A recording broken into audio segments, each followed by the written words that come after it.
Lebanon lies on the eastern shores of the Mediterranean. A magnet of beauty rich in biodiversity, natural wonders, and precious resources. Home of the ancient cedar tree mentioned in the Epic of Gilgamesh in the Bible, Lebanon boasts a landscape unlike any other in the region, with approximately 30 kilometers connecting its highest mountain peak to its shoreline. Lebanon offers a mosaic of landscapes and reflects a geography of contrast between the coastal area, the high mountain and the inner plain, the sub-arid climate of the Bekaa Valley and the humid climate of Mount Lebanon, and the rural and resort areas of the mountains and the urban pressure of the sprawling capital.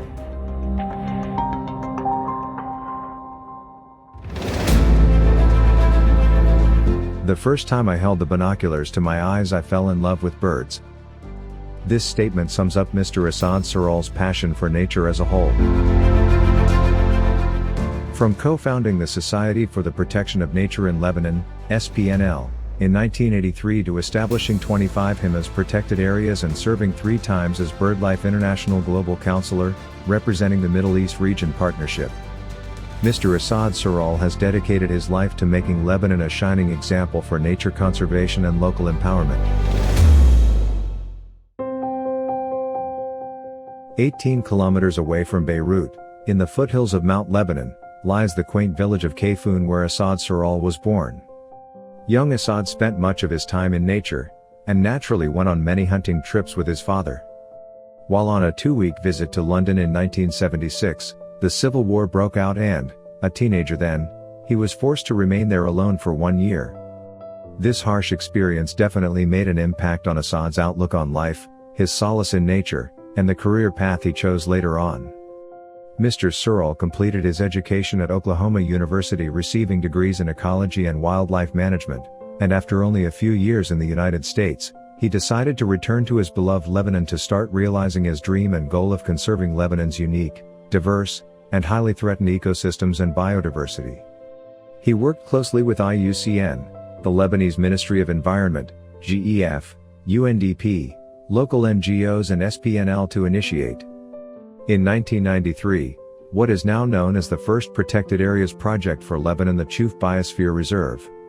In 2004, he also initiated the Hima revival with Mercy Corps, with the first Hima at Ebel El Saki in southern Lebanon.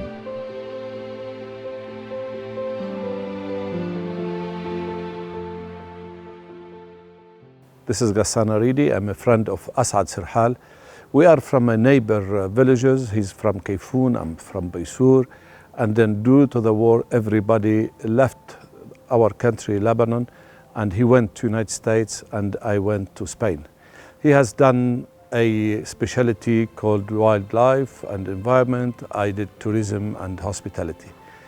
Well, both study it's connected anyway. And then after we came back, we met again due to the best friend for him and me, Naja Aridi.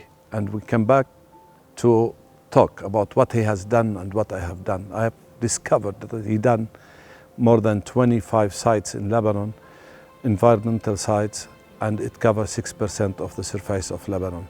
I'm so proud of him, and thank you, Assad, for being lover of nature, peace, and humanity.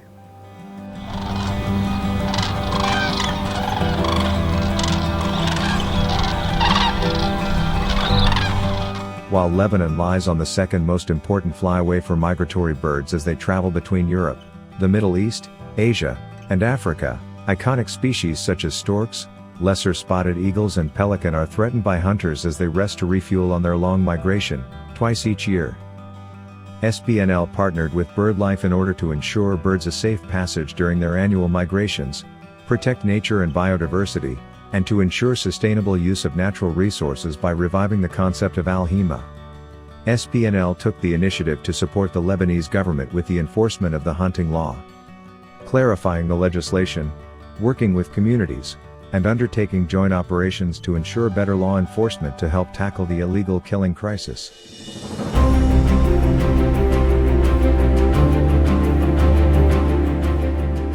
Everything is interlinked, and culture and nature are two sides of the same coin, explains Mr. Serhal when asked about how he came up with the idea for Hima.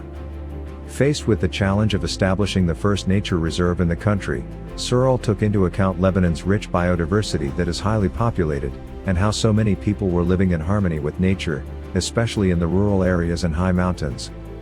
He discovered that they had been using resources sustainably for such a long time, with wildlife that still existed, survived, and adapted to this Mediterranean ecosystem.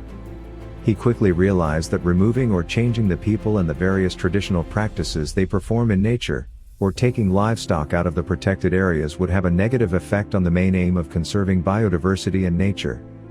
Mr. Serhal came to the conclusion that people are part of the mosaic of a sustainable life with the wildlife and nature.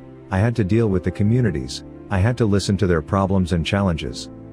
So I did my research and I came to learn about the ancient Himas.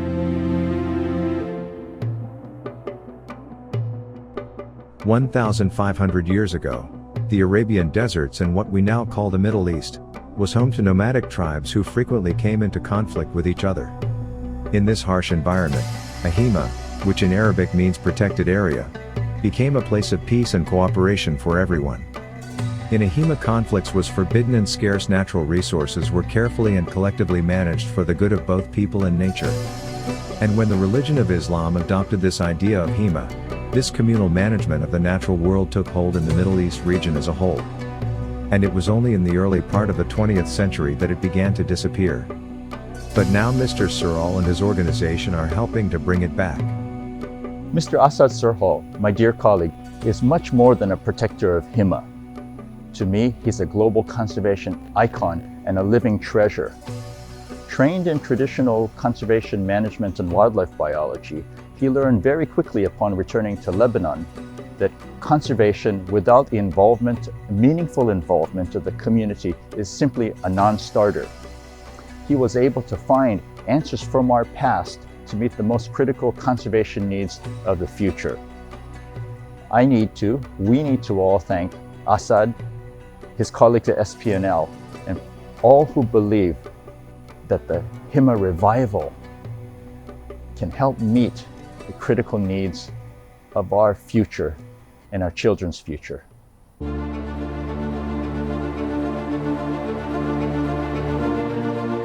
For the first time in the Middle East and the Arab world, we have been able to give back something to the international community worldwide. Says Assad Serhal, as this area has always been on the receiving end of the world's discoveries about nature, science, and conservation, but now Hima, a proposal by SPNL, has been adopted by UCAN as a way to involve local communities. SPNL identifies young local people from Hima villages, trains them, and passes on Hima management to them. These people are called Humat al-Hima, meaning protectors of Hima. This 1,500-year-old title carries a lot of pride and responsibility with it, and those carrying it are a group of young people that are guardians and heroes that are trained to carry out a multitude of tasks that benefit their Hima, from social media to tour guides, up to legislating eco-friendly laws. Depending on the situation and their interests, they take over the Hima management with the local municipality and replace SPNL's presence, and then they take over the governance and the land use and the implementation of the management plan. Everyone is involved and stays involved or informed, from NGOs to governmental ministries to international partnerships. Right down to the villagers, and not only those interested in nature but in socio-economic sectors. Himas give people a common cause, a neutral ground that fills the gap of differences with responsibilities and pride in themselves. As an example, Mr. Serhal talks about the two neighboring Himas of Anjar and Kafr Zaybad in the central Bekaa Valley in Lebanon. They share a wetland important for birds, and we soon realized that it was very important for the endangered Syrian saron and the river otter and other wildlife. It is a very endangered wetland and very scarce in the Middle East, and crucial for migrating birds from all over the world. These two neighboring villages shared this priceless wealth, but they never worked together, until these Himas were established in 2005. They had a common project, goal, and pride. They started sharing resources, food, dances, and festivals, and now they plant trees and work in the Himas together, to protect the water and the wildlife.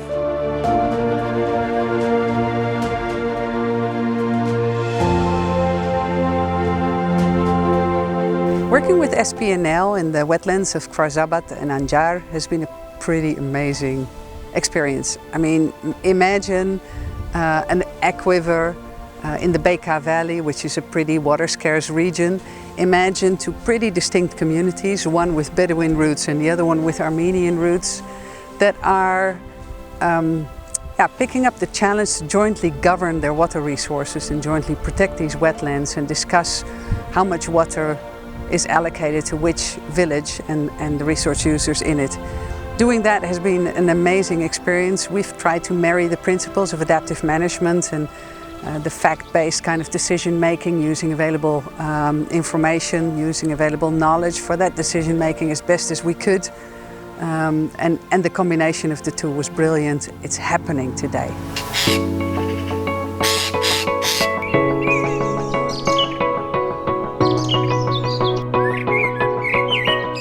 Birds are like little babies. They have emotions. Since he started learning about them, he wrote books about them and publishing them, released films, and established nature reserves. I am thankful for Birdlife International that I've been with since I was in college, that we also work with as partners in 120 countries all over the world, sharing one vision over multiple cultures and different backgrounds for the love of birds.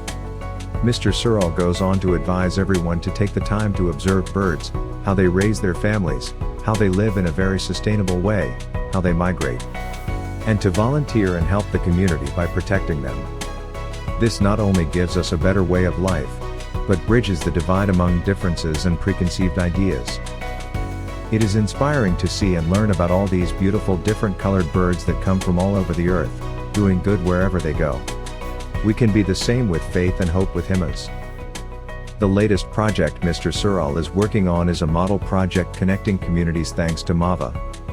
These connecting Himas will be in Greece, Morocco between Spain and Portugal, and in Hima Nature Reserve connecting it to Himas in the West Bekaa Valley. MAVA chose to support SPNL's work on Himas as part of our work on culture and nature, in which we seek to reinforce the links between traditional cultural practices and nature conservation. And the Himas are a perfect example of that. By embedding this approach into local communities that care for important natural resources, we're ensuring sound management of those resources over the long term for the benefit of all. There is no limit to what nature can give when we learn to love and respect it. Strive to conserve biodiversity for the provision of a better quality of life through the Hima, a holistic approach that embraces the 4 pillars of sustainable development: economic viability, environmental protection, and social equity.